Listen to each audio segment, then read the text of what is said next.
with Dondre Green, the director of For a Moment in Time. So let's get into it. Yes. Thank you for having me a part of this. All right. Why did you decide to tell this story through film? Yeah, I think For a Moment in Time I feel like it's a 21st century's modern day love story. It's a story of like complications and growing pains, people who you thought would be around and like confusion. I mean, I think my generation in particular, like we've experienced a lot, right? Like within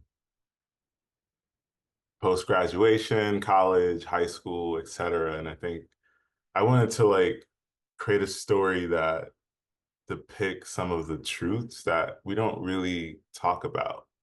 Um, and thinking about even in the title For a Moment in Time, it's like all these experiences, specifically zoning in on romantic things, it's like they only exist just for a moment in time.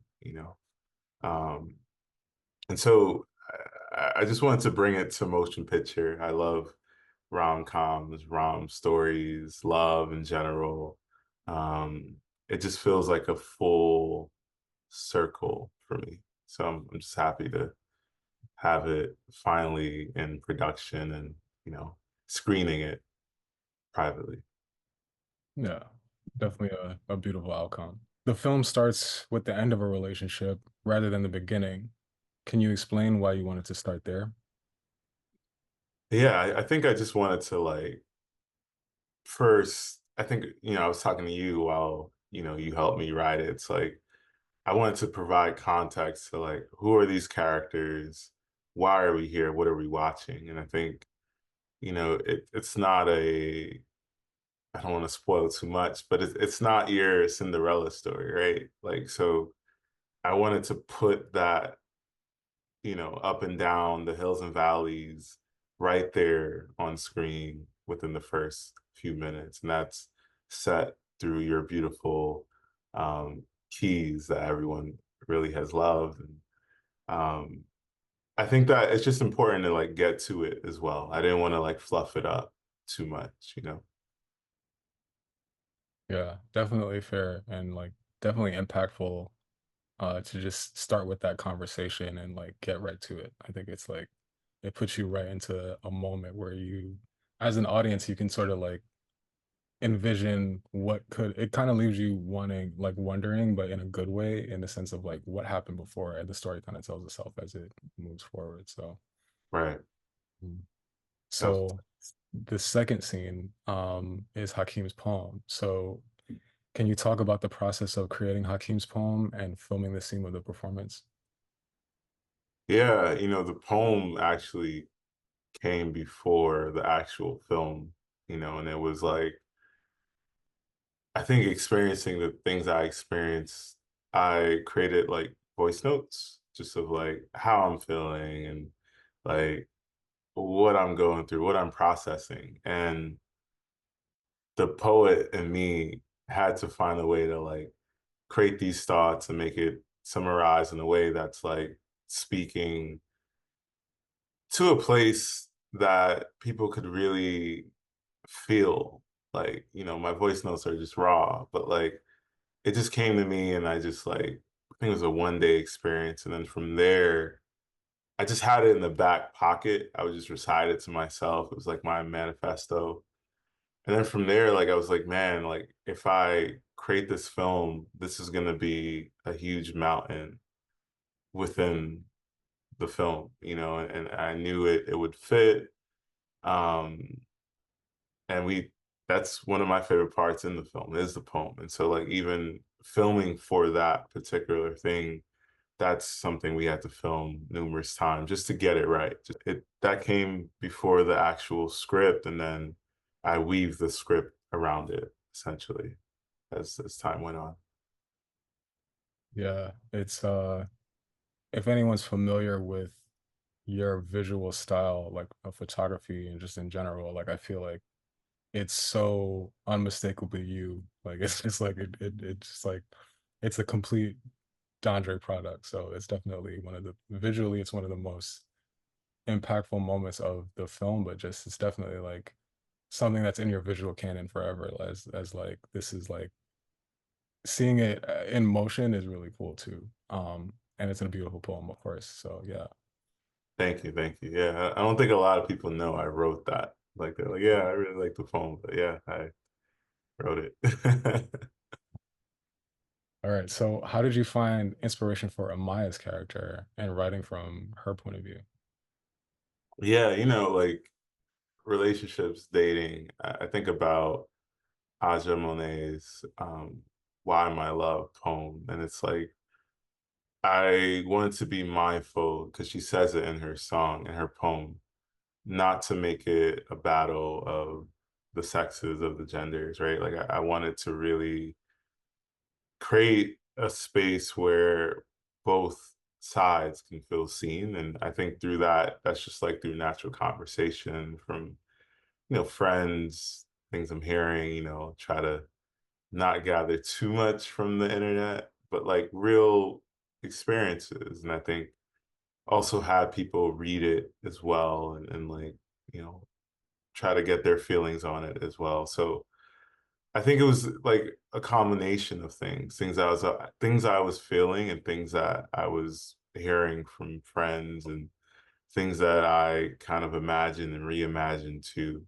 Um, and making sure that it was balanced. It's not just like one is right or one is wrong. It's like I wanted the characters to all like wear mirrors essentially, and then for us to see ourselves in some part, whether it's the good or bad or the in between. Like, oh man, like I could relate to some of the feelings and things that they're processing and doing.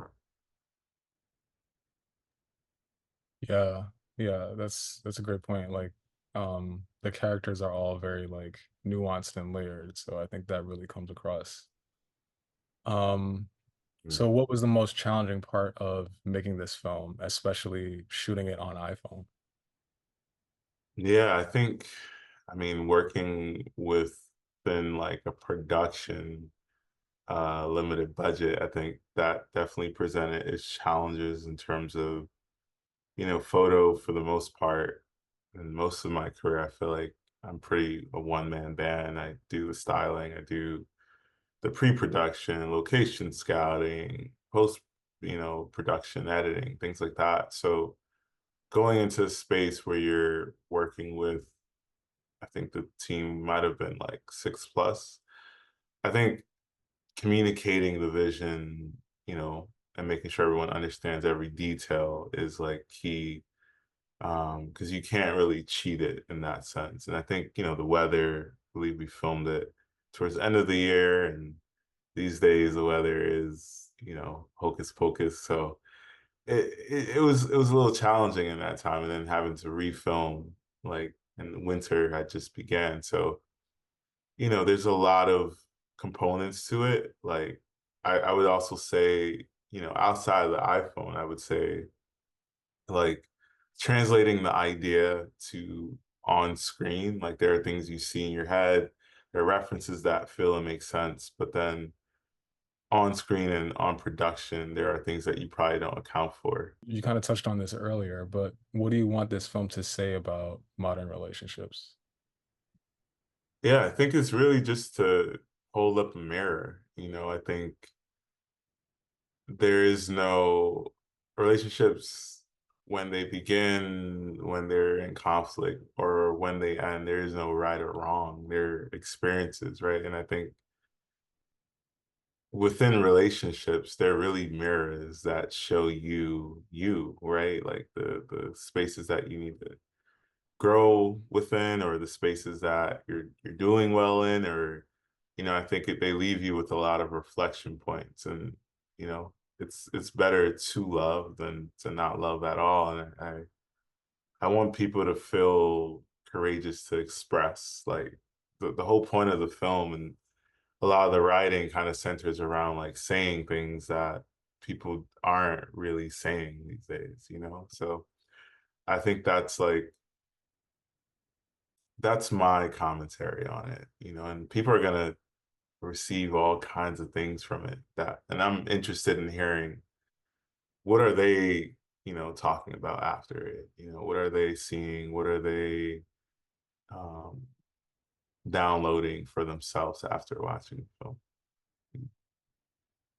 Yeah, and we definitely heard a lot of that, right? Like how each character made people feel and like how or even just some of the things that people may not expect to see from some of the characters, right? Like whether it's like, how men take their process to heal, like, or things like that. Like it's doing it. I think the film does a great job of communicating the behind the scenes of what it takes to be not just in a relationship, but to be human and also work on yourself within a relationship. Um, so I guess with that, what did you want people to walk away feeling from this film when you directed it? Like, what do you want? What was your intended feeling? Um, yeah. Yeah, I think that we're all works in progress in some sort, right? Like I think we're all going through it too. I think when I was navigating those spaces, it can really feel isolating. Like there's not many spaces where people are talking about these things, especially as like men in particular. Like, it's there's a scene that kind of highlights that too, right? Like where you're processing, you're experiencing all these things. However, no one really knows. Like maybe you're just off of Instagram. Maybe you just, archive all your photos or something like that. But the real therapy in it is to really like feel your feelings, express them, convey them, and it could turn into something beautiful, like if you allow it to. And so living in a very what sometimes feels like a dismissive or avoidant world, I wanted people to feel cool again with like feeling their feels, just for a moment in time, right? Like just to, get you to that next level, but not to feel like isolated. Like maybe this is the only film that you've seen that feels like an experience that you experienced recently. Well, at least you're not alone, right? At least there's a writer who can support your experiences. And I think people need more of that. Like, for me, I might get that through a song, might get that through a story, might get that through my therapist, like, but we need to be supported because being isolated, you can't really heal in silos, So, yeah. Which is a great line from the film. Uh, Yeah. Yeah. one last unscripted question. Were there any pieces of media, art, movies, shows, music that inspired you in the creative process? Yeah, it's a good question. I would say I watch Really Love. That's a film that I really, really appreciate. Really Love is a good one.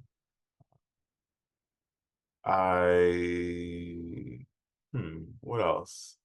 I mean, it's probably like things from Insecure that I appreciated, and my ideal budget world, my lighting would look like that, I think there was a bunch of things. There's probably like a lot of short films on like Vimeo that I picked up. I'm sorry, I don't know the names of them right now, but like reference boards, mood boards were big in this. But at the same time, like I try not to like watch too many things and consume too many things. Like I wanted to create something that felt like very natural to me. And I think with those films or shows that I mentioned, it's more of like, how do these things like depict love, or how do they speak about love or tell a story about love? What's the pacing and things like that? Like kind of study the things that are working well and dial right back into my story. But the process took a while, right? Like you were part of it, so that was very much uh like a full year, more or less, under a year. And getting your support on it really helped to like bridge the perspective and not just be only in my world. I mean, there's probably like a few iterations of how it could have played out. But it was really good to have your support on it because, even with the music or just like, seeing things differently all around from a holistic perspective, not being so dialed in, I think I'm appreciative of your support within it, you know. Oh yeah, no, it was absolutely an honor to be a part of the process. So yeah, of course. I was happy to help.